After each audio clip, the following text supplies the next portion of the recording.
I'd like to put a little bit of perspective by talking about the past a little bit. We started with a breakfast, Ron and I, in 1999. And prior to this, of course, Ron in 1979 was called off of his couch, literally on his couch, watching the evening news and seeing pictures of the killing fields and seeing people just laying there in the ditches and the road and being convicted by that and saying, I need to do something about this. So within a couple of weeks, he had $250,000 worth of medical supplies and I think a team of 24 doctors and nurses, and they were on their way to Southeast Asia.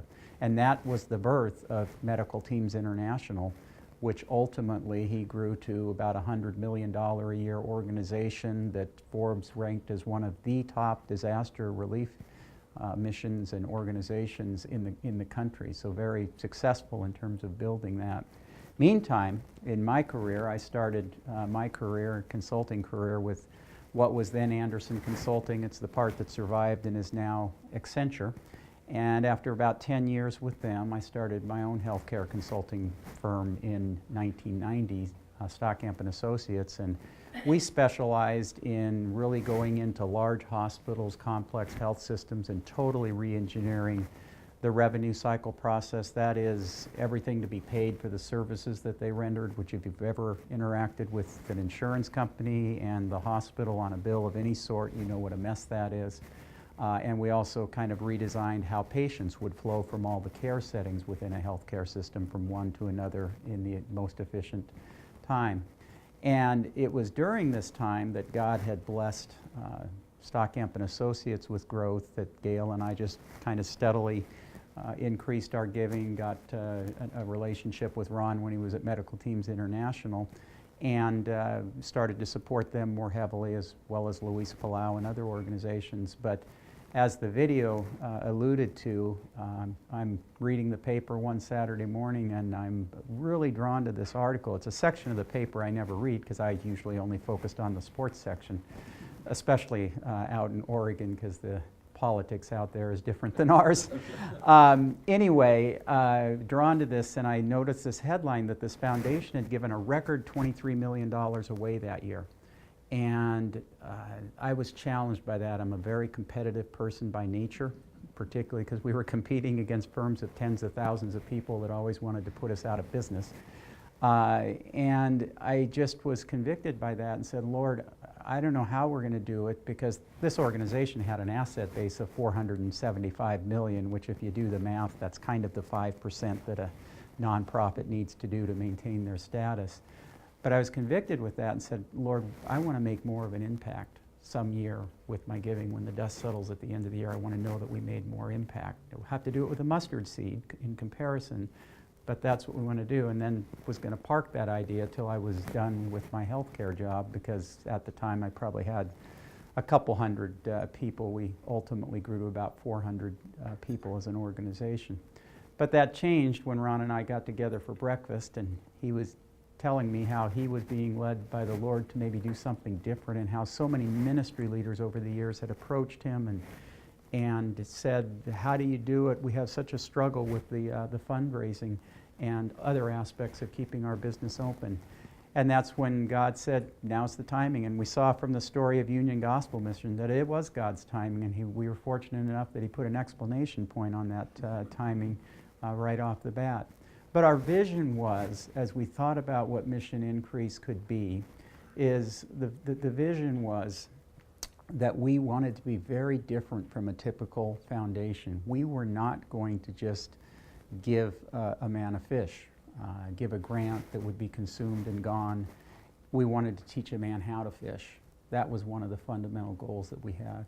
We wanted to teach these ministry leaders how to create a better experience for their partners and their donors, how to engage them in their ministry, because so many of them really thought of their donors and partners more as an ATM, someone to come to when you need the money, but let the real work be done by us rather than engaging their partners. We wanted to teach those skills.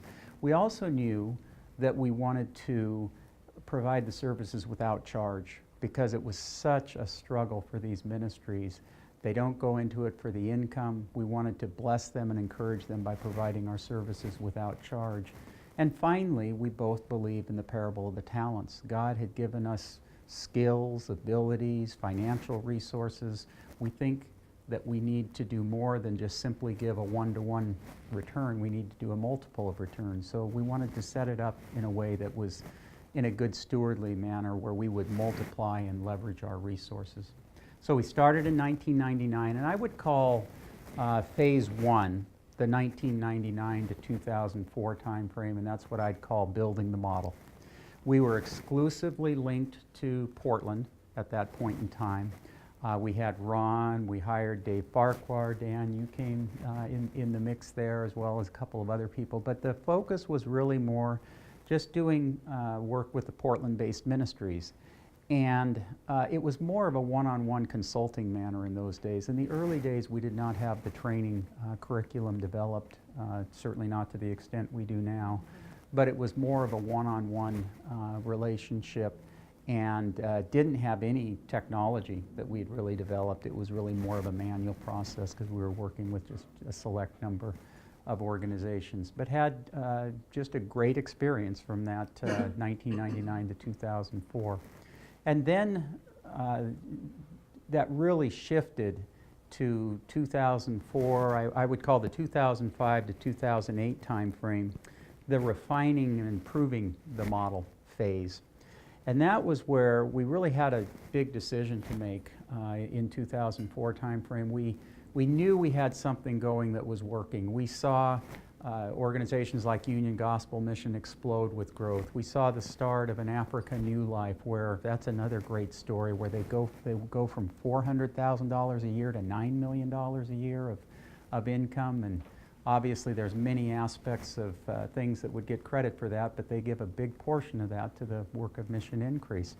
So we saw a lot of growth, and we said, should we focus still on Portland, or should we expand to go into other markets with the Mission Increase model? Because what we did not know at the time was Portland having the success that it was because of some unique nature of Portland, Ron being great at teaching how to do a good ask, or a particular teaching that Dave Farquhar had done, or was it something unique because of the ministry mix in Portland? So we knew that if we were going to expand, that we had to prove the model.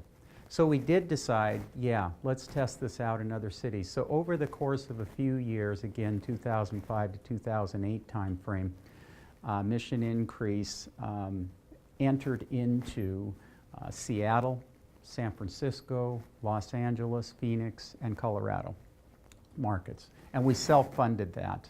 We were not trying to attract partners at the time. We were still needing to kind of prove out the model.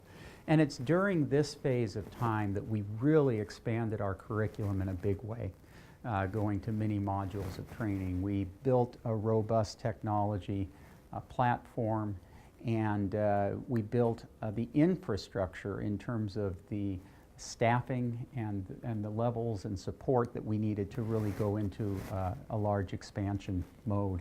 And the good news was that it did work in other cities. The even better news was we had an external validation of that when we met Jay Hein, who said, you really need to do a study of this, and he engaged Amy Sherman to have Baylor University do the study. So for the first time, we had kind of an external validation from the market that, hey, what Mission Increase does is unique. Organizations that use it and implement the practices and teachings grow, and those that don't grow as well. So we had a great validation of that. So we were set, 2008 timeframe, we were set to say, okay, where do we want to take it from here? Big problem. No good funding model for long-term success of Mission Increase, because Gail and I both believe in urgency. John 4:35 and John 9:4, one which speaks to Jesus saying that the disciples don't say 4 months until the harvest is now. The other one saying night is coming when we'll no longer be able to work. So every year what we had done up until that point in time was we had spent whatever we could, we had given whatever we could to Mission Increase and other organizations we were supporting, and we'd come into the new year having really nothing assured. Not a good model if you're going to go out to partners and go and talk to them about what is funding the work and what's behind Mission Increase, especially when you consider that the funding mechanism was Stockamp and Associates, which was a classic consulting model where 92% of our revenue had to be resold every year. We only had about an 8% annuity coming in from software license fees. And oh, by the way, if you're successful in selling that 90% of the work, you're putting 2/3 to 3/4 of the income contingent on the outcomes of your project. So it's a very unpredictable model, not a model that would foster growth. So what happened then was I had 15 other partners at the time, owners in Stockamp and Associates, because over the years, I believe nothing empowers a person more than giving them a piece of ownership. So over the years, I had given the majority of the company, at least from a distribution of profits point of view, away to other owners. And we always had the vision of continuing as a closely held, privately held company. But God had different plans for that. And in 2006, after an extensive study done by a market research firm that was very highly regarded in healthcare, we were named the #1 healthcare consulting firm in the entire healthcare industry, #1 consulting in technology.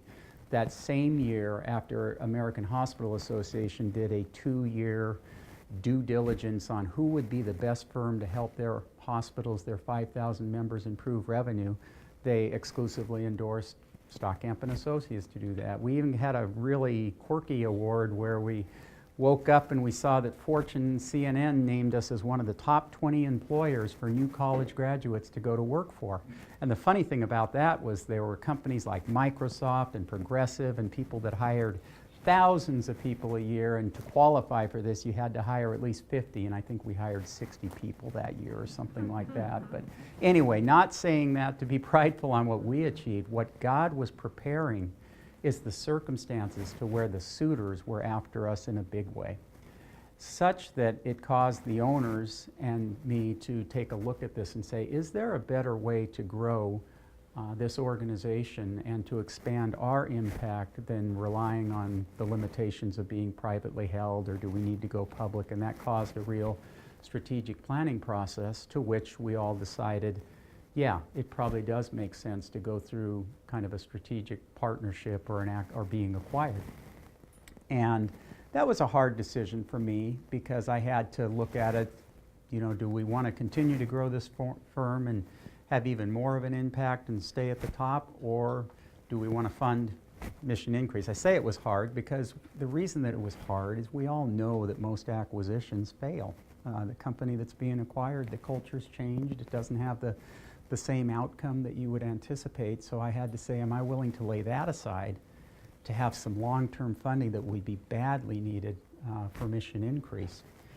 Well, the decision was certainly the work of Mission Increase was more important. And we've been doubly blessed because the company we sold to, Huron Consulting, made major investments and grew it further. And I think since I've left, they've tripled their growth and probably quadrupled the profits, and they just needed to get me out of the way to really grow and invest. But they've been successful, which is great to see. So all of a sudden now we have funding for a longer term. And that forced two decisions. First of all, do we want to stay West Coast based in Phoenix and Colorado, where we were operating and funding it ourselves, and in those years probably putting out close to $5 million a year funding, because now we could fund it for the longer term?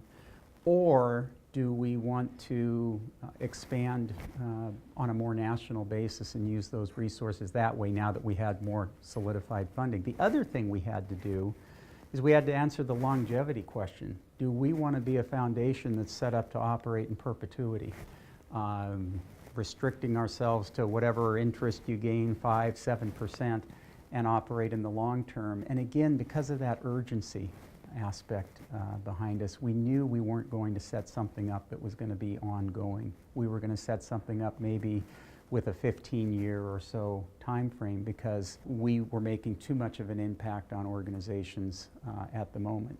Well, the interesting and funny thing is so Mission Increase gets a large sum of money. That endowment phase was about $30 million that Mission Increase got, again, as a result of our sale. And the thing I'd also add to show God's perfect timing is after a year-long process that we almost stepped back from the sale to Huron finally closed on July 8, 2008. literally 3 or 4 weeks later with the collapse of the system, it wouldn't have sold, or it would have had maybe only half the value. So God's timing was perfect in that setting as well. So what does Dan do when he, as the CFO, gets handed $30 million in August of 2008? Well, we don't know. We can't figure it out.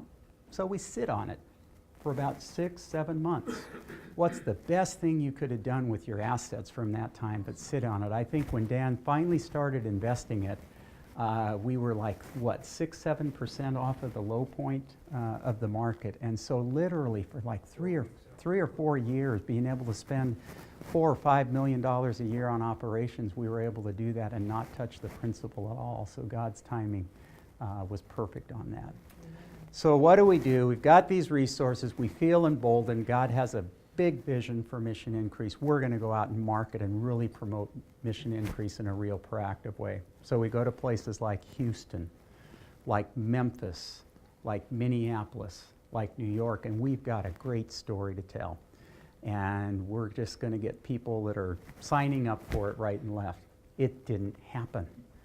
I don't think we were following God's timing. I think we probably had a little bit of pride in the mix too, and God needed to teach us a little humbleness in that whole situation. And so we come back as a board and we say, well, you know, we've tried, we've pushed this. I came back and would tell Gail that it was easier to sell $10 and $20 million healthcare projects than it is to give this away. It wasn't happening. So we decided, God, we're just going to follow your lead and your timing on this now. And we all know what happened because everybody in this room here is a part of that story. Yay. Starting with Cliff, after they do a Google search, I think, for leverage or something like that, charitable leverage. And we started to add partners, but we did that just as a result of them hearing about Mission Increase. So this is when we added all our current offices, bookended by Cliff being the first one, and now Kevin with Cleveland being the first. And I don't think that'll last long because we got Grand Rapids, we've got, I hear of Charlotte, Jacksonville, Temecula, I'm missing some, Memphis, Atlanta, others that are very interested now. And what we love about the growth now is we're seeing this on a more organic basis. And so it's exciting to see the opportunities that are being created now. And that really brings us to, you know, where are we at cumulatively? Again, great things happening in the local communities. In 2015, Mission Increase, between all of your efforts throughout the country, worked with 1,700 nonprofit ministries. Those 1,700 nonprofits increased their income by over $104 million, and that was on a collective operating budget of around $3.5 million, so 25 to 30 return on that investment. So that's all the result of all of the work that's being done. And obviously the numbers are important, but when you look at the global footprint that these ministries have, even though they're operating they're organized and based in the United States, they're operating around the world. You see countries like India and China and countries in Africa where there's hundreds of our partner ministries that are working in those countries, and it's literally enabling them to serve millions of more people. So it's exciting to see where we're at on that. And that comes to phase 4. It's exciting because the visibility of Mission Increase is higher than ever. I think the credibility is there. We have good knowledge and relationships with people like Generous Giving, the NCF community, the Gathering, a lot of different organizations, key influencers. You think of someone like Senator Coates. Key influencers are very excited to see Mission Increase grow and expand. And it's exciting to see what the potential will be. The only limitation will be the resources to be able to advance and expand and even grow the infrastructure further than we're able to do. But it is an exciting time to see what God has in store for Mission Increase going forward.